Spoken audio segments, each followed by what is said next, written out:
1. In this video, I'm going to show you 2 advanced technique of DIY tips and tricks for your home requirements. You can make your own spray gun or air compressor by needing few items. An air compressor is a pneumatic device that converts power, using an electric motor, diesel or gasoline engine, etc., into potential energy stored in pressurized air, i.e., compressed air.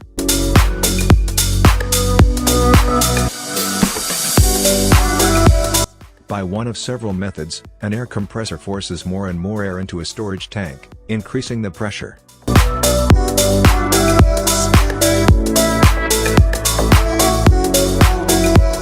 The thing you needed are cylinder, pressure gauges, spray nozzle, safety valves and a compressor.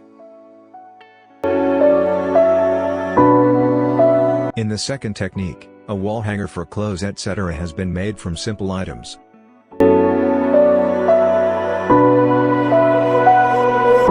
Whatever you did, can you do some more now?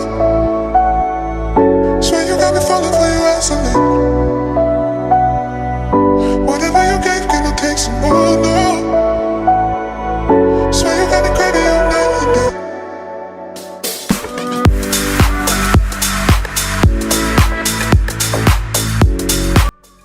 You need a square pipe, nut bolts and 4 pieces of sheets bended at 90 degree of size 5 by 5.